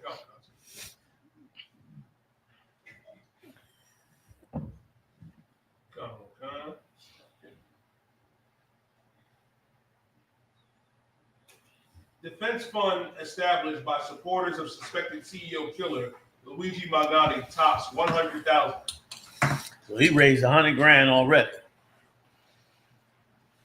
Go ahead. Colonel Khan. Magnotti's attorney said that he might not accept the money that has been raised as New York City prosecutors work to bring murder charges against Luigi Magnotti in the brazen killing of the United Healthcare CEO Brian Thompson. Supporters of the suspect are donating tens of thousands of dollars for a defense fund established for him, leaving law enforcement officials worried about Magnotti is being turned into a martyr. Sir, you might want to learn how much money did Daniel Penny get donated for his defense fund. And you might find that something that's very interesting about these two cases. Can someone get that for Commander YAHANNA? How much money was raised for the defense of Daniel Penny? That's the man that strangled that brother on the train in New York. This cat here, the one who assassinated that healthcare provider, right? He got $100,000. which people, of course, you know, good, sensible people are like, what the hell is that all about? Right. How much did Daniel Penny get? Does anyone know? How much was donated to his defense fund? Captain Ariel? $3 million. $3 million. That's what I mean. So I believe this assassin should have killed a black homeless man. He'd have done better off. Oh, he would have. Listen, $3 million, and the case is over. He keeps that money. Like this, let me tell you something. This is amazing. You kill a black man on a subway, you become a millionaire. Yeah, $3 million. Evil, evil kingdom, and it shows you that you stupid if you think these white people love you. If you think white people love you, you got to be an idiot. And let me tell you something about this piece of shit right here. Now, they acting like, you know, he was so noble to kill the CEO of this healthcare company because the healthcare company is just denying people's claims and people are dying. Well, somebody need to tell this Mangione cat that his father and mother have been making money off of the poor and dying for years. How you think they made their money? Off of Medicaid. Old people in the nursing home. They own several nursing homes. Old people in there need somebody to take care of them. They're the ones taking care of them. Taking all their money, they Social Security, they Medicare, all of that, and getting rich off of them, but acting like, oh, the healthcare companies are just ripping people off. You're getting rich off of them too. That's why you're familiar with the healthcare company. Acting like this cat is innocent and noble and all that, and send him $100,000. Meanwhile, this cat is just as culpable as the rest of them. You understand? He's just as culpable as that CEO was. And he still didn't get as much money as you do when you kill a black man. $3 million. You sit with Donald Trump. Boy, oh boy, killing black people must be profitable. I wonder how much those Marines will get that lost their legs in Afghanistan. Exactly. They're going to live under a bridge next week. That's right. And the VA is not even going to see them this year. That's right. They won't even get an appointment. No. That's crazy. But he killed a black man. Like everything he did in Afghanistan, in Iraq and Afghanistan, he get nothing for. No. He get just his monthly payment. That's it. Come back home, strangle a black man to death in the subway that is unable to defend himself, become a millionaire. Yeah. This is the land we live in. And this is why we got to call on the Father. Go ahead, Alex. I was going to say, sir, and I wonder if people out there listening are, confused about the killing of this healthcare executive, because of course he is a rich man and he is cruel. His company is absolutely has a history of being cruel to poor people. Yeah, that's a fact. Like you just said. Listen, the day this story happened, I talked to people in the healthcare field that said that this company is famous for never approving your insurance when your child is dying. They said that a parent this parent had a child with cancer. The child has cancer. The child has emergency needs, goes into the hospital for cancer. This same insurance company denied their insurance claim and sent the parent a bill home for $2 million. Gave him the bill, $2 million for cancer. And remember, you're paying for insurance from your job. Yes. You're paying for it every month. When you get cancer or your child gets cancer, this company is the worst of all of them. People know that in the healthcare field. That this company is famous for your child gets cancer, your child gets leukemia, they're not covering that. And they hand you the bill, and this company gave them a bill for $2 million. That's an amazing thing to look at in your hand. Yes. When you pay for insurance. Yes. Like, it's not like this is a handout. Right. This is what you're paying for every month. They're taking it out of your check. You're paying for health care. And the company says, we're not paying for that. Yikes. Well, there are so many of those stories that it makes it you are happy that this white man was shot because everyone has this story. But once again, you cannot learn righteousness from white people. No. Let me tell you about white people. This is hard to get about them. Killing people is their solution for every problem. Yes, it is. Like, they don't have another solution. Wow. And as they look at how someone else deserves to die, they will forget that they also deserve to die. More than They'll never more than the person they're killing. Like who doesn't deserve to get killed? Like if you're gonna look at who deserves to get killed, good Lord, we'll be here a while. Because I can guarantee I can find a way, a right reason to kill this guy, kill the assassin. Yes. I don't think it'll take me 5 minutes. No. I think I got one right now. God. So am I going to learn that this is how you handle your problems? That is how white people handle their problems. White people have a button for killing that they push immediately. That's right. And they never understand not pushing it. They don't get that. Yeah. And it's how they're built, which is why the whole fighting racism thing in America is a misgotten, quest. Because really, you don't need to fight racism. You need to fight the cruelty of white people. Yes. And fighting racism is why they struck down affirmative action. Right. Because affirmative action is racist. It is. Right? Because you're giving preference to black people. Right. You can't fight preference. No. You can't fight racism. That's going to turn its back on black people. Yes. Why did the reparations bill get struck down? There you go. Because giving reparations is racist. That's right. It's racist to give black people reparations And not give everybody reparations. Right. This is the mistake, one of the many mistakes of the civil rights movement. You're fighting ideals and concepts instead of fighting white people. Yeah. White people are the problem. Yeah. They're cruelty button. Like back in the day, they'd hang you for horse thieving. Yes, they would. You steal a horse, you got hung. They kill you for reckless eyeball. They kill you for reckless eyeball. Now, is that who I'm going to model my morality after? Yikes. Him? He doesn't know about morality. No. He thinks he should kill this CEO because this CEO is cruel. White man, there's a long list of them, and you're on it. Right. You're on the list Right. of cruel white people. Right. We can't determine right and wrong from how white people think because they think in a cruel way that you don't even understand. Black criminals have tried to fight, that New York. The gangsters, black gangsters tried to fight the Italian gangsters. Yeah. You can't. Right. Because right. they're going to kill in a way that Nicky Barnes can't. Right. You understand? Nicky Barnes thinks he's a killer, not until he meets the Italians. Right. He kill their best friends. That's right. You understand? Where they kill children, their best friends, their wives, the friend that they love the most in the world. Yeah. They kill him. Yep. You can't compete with him in killing. It is how he is built. Yes. That's why this murder is so attractive, because this is how they would love to solve everything. They would love to do everything like this.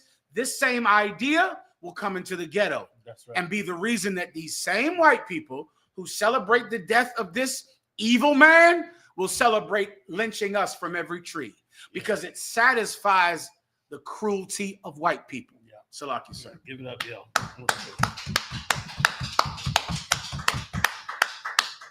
That was heavy.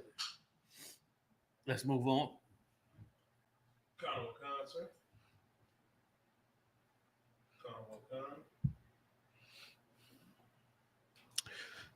You have no idea who I am. Off-duty Minnesota cops accused of the ultimate power trip after tracking down woman to her home hours after alleged traffic violations. Damn. Go ahead. Khan. TikTok user Celeste Nelson Robert got a surprise visitor to her home in St. Paul, Minnesota, evening with an unwelcome bit of news, saying not only if he was with the sheriff's department, a deputy dressed in uniform asked her if the blue Jeep in the driveway belongs to her. Once confirmed, the deputy tells the woman he watched her drive through 2 red lights, the first time at a high rate of speed. The alleged violations occurred more than 3 hours earlier when the officer was off duty and driving his personal vehicle. Now on the clock, the deputy who followed the woman home was back to issue citations to offenses allegedly committed hours earlier. You didn't pull me over at 6 p.m. You waited 3 hours, said the woman. The officer said his duties extend through all that. Legally, yes, though extremely unusual, officers typically carry their police powers 24 hours in a day in their jurisdiction, whether they're on job or not. What's the story, you die? I'm missing it. So go ahead, you die. So this woman got a this cop, this deputy came to her house 3 hours later. He was in his civilian car earlier when she ran through these red lights, but then he clocked in, 3 hours later, and then came to her home to give her the citations. And is there a penalty for this? Is this illegal? What he did is legal, but unusual. I got you. Meaning, like, what cop does that? You sitting on the side of the road, you in your civilian car, you see a woman pass by at a high rate of speed. You see it, then you go wait till you get on duty, get in your uniform, then go to follow her to find her where she went, figured out if that was her car, and then hand her the citation 3 hours later. Yeah, but that's just, I can guarantee that's legal. Yeah, I can guarantee you that ain't no problem. Yeah. She's angry about something that they can do. Yeah. I tried to bring up last week, sir. I researched it about what assault is. I looked up assault, the definition of assault. We as black people think assault is punching somebody in the face, smacking somebody. The laws of this land say that words are assault. That's right. A threat is assault. That's right. The laws of this land say looking at someone in a menacing way is assault. That's right. Reckless eyeballing. That's right. That's legally right now. That's right. If you look at someone with a threatening look, the police can say you assaulted him, or the person you are assaulting can kill you. That's right. Because even when they use those words assault, who knows what that means? That's right. That could mean staring at him real hard on the train. I was afraid for my life. Then they kill you. I think black people, because we are not cruel, we don't understand the power they have to kill us. You know what black people always do? This mistake breaks my heart.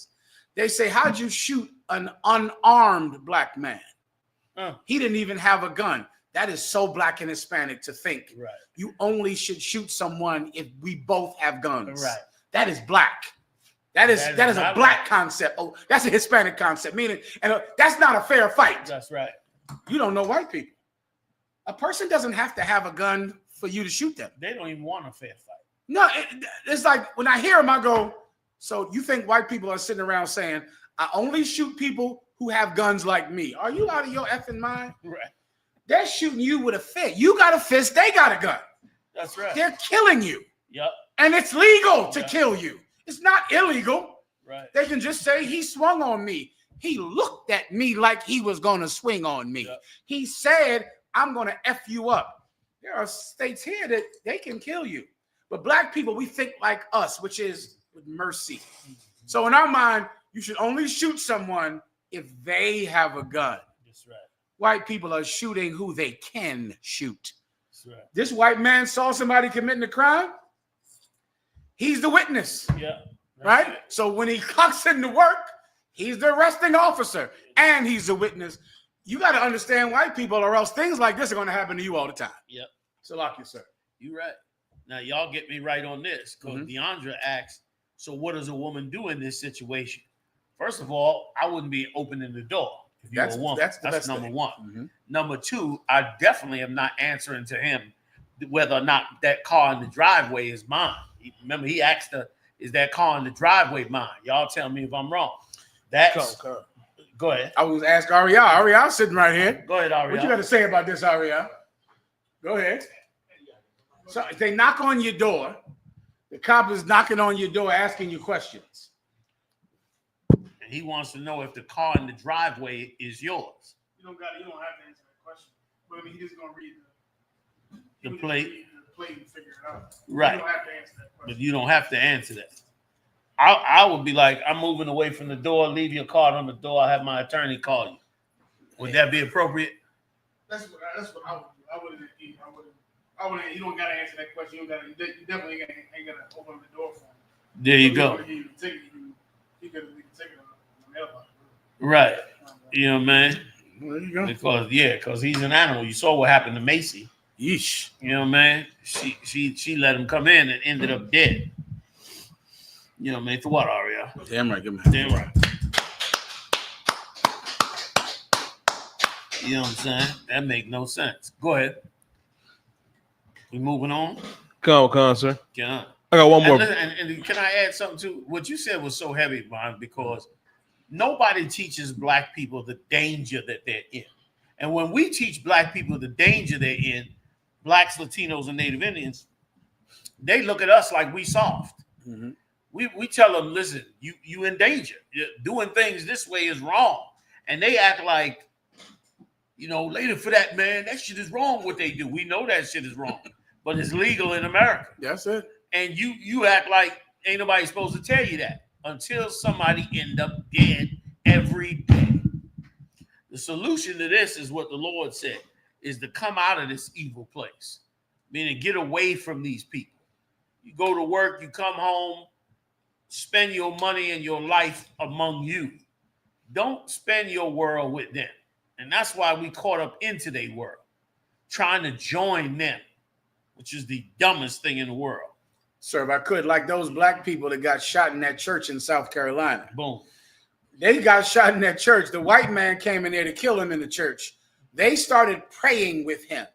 Yes, they did. Now, I know that those black people thought, surely he won't kill us if we hold his hands and pray. Yes. Surely he will be moved to compassion because we would.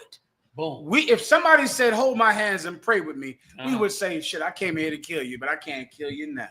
Right. That is not how white people are. And knowing that is safety. Yes. Understanding that our oppressor is the devil. If you could get that in your mind, you won't open your door and try to talk your way. Here you go. You know, black people think, every lawyer, everyone that watches TV knows, shut your mouth and don't talk to the cops. Yes. You have the Fifth Amendment right to not talk. Everybody talks. Everybody. Well, see, this is what really happened. You see, man, I'm trying to tell you the truth. You see, I'm not trying to hold anything back from you. I know, sir, I'm trying to tell you the truth and I will not lie to you. They're thinking there is a way for me to appeal to him. And you know what I mean? So yes. he'll realize that he should just let me go home. Yes. He'll realize that because you would let someone go home if they explained it to you real nice. Yes. If they laid the case out for you and you just understood they weren't wrong. That white man is only talking to you to trap you. That's right. In America, do you know a cop cannot, on the stand, he cannot say what vindicates you. A cop can only testify to what incriminates you. That is a law. That's insane. In America. So if you say, I didn't do it, I didn't do it. The cop cannot say he told me he didn't do it. The cop can only report what you said that he can hold against you. Dang. And that's why they say whatever you say can and will maybe be used against you if it's bad. Whatever you say can and will be used against you. They don't testify when you say I didn't do it. They can't. They can only testify with stuff that is used against you. They're telling you this shit in the Miranda rights. They're saying, I'm going to speak against you, that everything you say will be used against you. But see, let me just explain it to you for a second. I really, this is what happened. You know, I've been keeping myself on it. I only had 2 beers. That's all. Everybody only had 2 beers. So I don't know if you know that. I know. That's the maximum amount they drink. Yeah. I only had 2 beers. Why are you telling him that? So he can say, oh, it's only 2 beers. This is all a big misunderstanding. That is not how they work. Right. They're evil. They're cruel. And knowing that, like you said years ago in the gas station, I'll never forget it in Washington, D.C., some Arab said, well, why does your group say what they say about white people? Why do you do that? Why don't you talk like this? And you said, if you were in a jungle in the woods and a leopard tried to eat you, what would you say to him to make him not eat you? Yikes. And I remember sitting there going, well, goddamn. That's it. I mean, it was like, bing. Right. A leopard ain't going to not.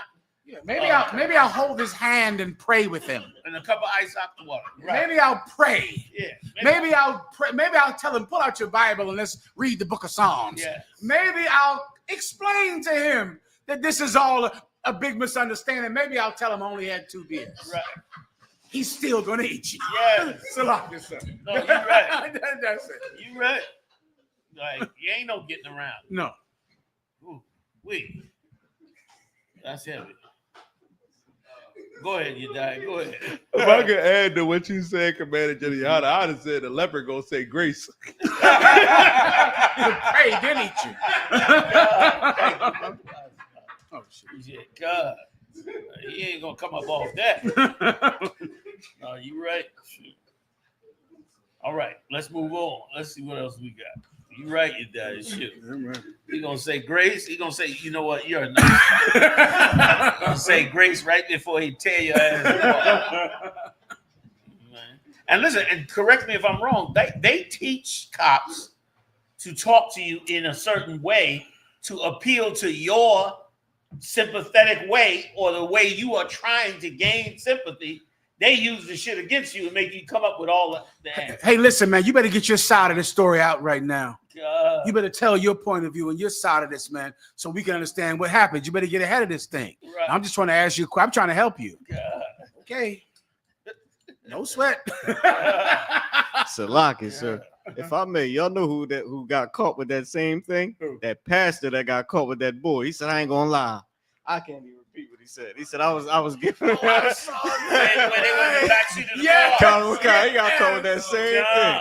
Hey, listen, man, you better, explain to us what's happening. All right, I'll tell you what I was doing. I was being purple for a night.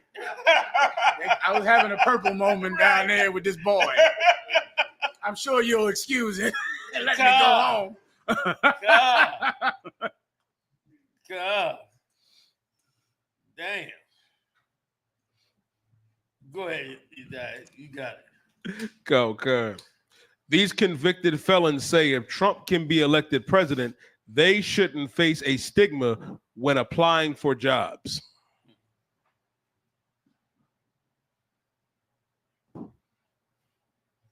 Listen, that's true.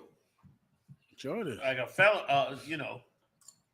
Trump can be president, but they can't have a single job. But once again, thinking America would be fair is in itself a joke. Yeah. Like America, they could care less about being fair. Maybe Trump will open up all the prisons, let all the felons out. Oh, yeah. Maybe he'll say, listen, I'm a felon. Yeah. Hell, let's let all the felons out. I don't think so, sir. I think nothing will change about policing in America or the prison system because Trump is really not even a real felon because he didn't do anything wrong. He's a political prisoner, and really his whole case was nothing. Forget about that. But you niggas out there on them trains begging and harassing people, you deserve what you're getting. Even thinking this is going to mean anything. Listen, last week, sir, what state was this in? I forget what state was in. 7 prisoners self-immolated. 7 prisoners set themselves on fire. Damn. They set themselves on fire protesting their treatment in prison. I don't know if it made 2 news channels. I don't know if anybody gave a damn about it, but anyone can look it up. They set themselves on fire in prison. Wow. Because no one cares. They were complaining constantly, trying to get help constantly. So they all just decided the only way we can be heard is to set ourselves on fire. And that happened. And Trump is a 34-time felon and he's president. Yeah. And don't give a damn about, the minute we stop thinking we can convince white people to be nice to us is the minute we start seriously working towards helping ourselves. Do you see how sick that is in that? Here's the sickest part, sir. They set themselves on fire. No one still cared. Damn. What if they knew, hey, man, if we set ourselves on fire, nobody going to give a fuck anyway. Right. So let's just not. You get my point? Exactly. Let's go do something in prison. They set themselves on fire thinking people would go gasp. What's going on in the prison? Nobody cares that they set themselves on fire. They thought that would turn compassion to them. Exactly. And it still didn't. This man is not going to be compassionate. No. Cold-blooded. Someone could tell Juliana what state it was in. I forget. But it happened last week. Yeah, if you can find it. But what else you hold on? Give me one more, you die, before we get out of here. Give me the biggest one you got.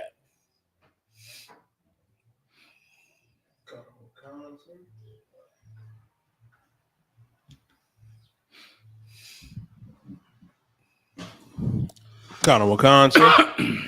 Now he's dead. Texas teacher arrested after beating 80-year-old man into a coma over a parking spot. Additional charges expected as family remove military vet off life support. Imagine that. He was a military vet. He was 80 years old. And this white man was so enraged at him over a parking space. And that's the thing with white people. They love a weak victim. They just like an animal in the jungle. They don't want a real, challenge. They're going to take an 80-year-old veteran and beat him to death. You understand? He should have took that uniform off before and never, ever displayed it again. He displayed that uniform thinking it would get him respect, which he's supposed to do because he's a soldier. But instead, it got him beat to death over a parking space. You think that Edomite would have seen him fight for America and say, let's get his brother to parking space. He fought for the country. We living free because of him. No. He gonna beat him to death over the parking space. Give me a little bit more. Oh, God, sir. An elderly man who was severely injured in a violent dispute over a parking spot has died, and the charges, his alleged assailant faces might be upgraded. Family says 80-year-old Earl Hollins was taken off life support after he slipped into a coma as a result of severe head trauma he suffered. You go fight for America. Come home, and you get in a dispute over a parking space and get beat to death by the very people you was trying to defend. Yeah, that's hell. Go ahead, Ak. I'm sorry to cut you off.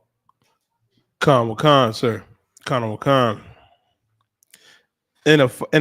That he suffered in a fight at a Food Town grocery store in Houston, Texas. Just going to the store. You trying to park, and this bastard beat you to death over that parking space. Go ahead. Conor Wakan. Investigators initially thought Hollins was hurt in a robbery, but later learned that he and a man that police identified as 57-year-old Anthony Boyce clashed over a parking spot on December 6th. He was waiting for some old guy to beat to death. At 57, he wasn't able to hurt nobody. But he saw his brother at 80 and saw, ooh, I got an opportunity. I can kill a nigga. And did just that. Go ahead, Al. Conor Wakan. The Harris County Sheriff's Office believe Boyce attacked Hollins, then fled the scene in his truck. Boyce was arrested the day after the attack and charged with aggravated assault with serious bodily injuries. Hollins was taken off life support the day of Boyce's arrest after the doctors declared him brain dead. Which means he was beat in the head till his head swelled up, and they called it brain dead. That's the animal, like you said. He got to kill somebody, and he don't enjoy killing nobody more than us. Nobody more than us. That's why you got to always stand up against another nation with your nation. And that's why these leaders that we have that want us to, constantly bow down. Like America is literally requiring that black men become all homosexual, that black men give up all of their manhood. Like America's requiring, this is insanity. America's requiring that black men give up all of their humanity and all of their masculinity and now become women. And on top of that, allow their sons to become women and then kill off all their babies. Yeah. Yikes. Yeah. Like this isn't, and they do it publicly and make it like it's normal. And black leaders sit there like they dumb and stupid and say this is just reproductive health. Like this is insanity we live in this place. Which is why you got to cleave on to the Most High and the I.S.U.P.K, man. I got General Muhammad in the building, the heavy hitter, man. Give it up. The whole entire staff Officer Marah, Officer Yediah, Officer Ibad Officer Mathumya in the building, holding it down with the lawyer himself. That is Maria. Be honest with you. That's Maria. Pay your time. I.S.U.P.K.com. Pay your time. If I could, before you spin off of me, right? You still got me? Check this out. See, you see how we brought out that story where them brothers is in prison and they want somebody to notice them and help them because of the conditions they're in? Okay. That's why you have to make the I.S.U.P.K. strong. You have to make them strong so we can open up commissary for them to get things that they need in jail. So we can help them with an attorney. So we can help them with their different paperwork so they can try to fight their cases. There are millions of brothers around this country in prisons that you never even heard of. Millions more on the reservations that you never heard of. Like, we got to begin to help ourselves. We at the end. You living in the time of the end. That's why all of this stuff is about to come out. And as Esau falls, it's going to be even worse in this kingdom for us. So everybody, man, pay your tithe. Support the truth, man. I'll see y'all next time live on the UPK, fam. Shalom.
With all these clothes, man. Right?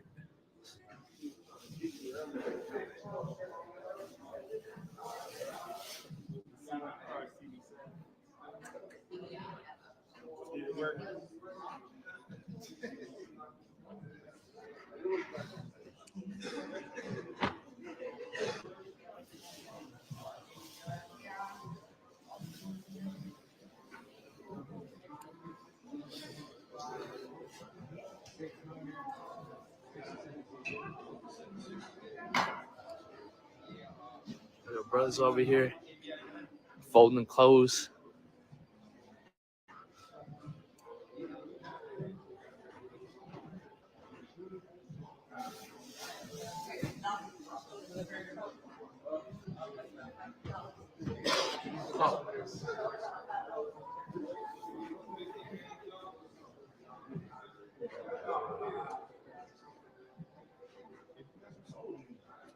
Look like you do.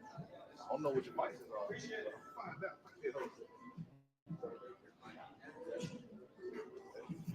Appreciate you.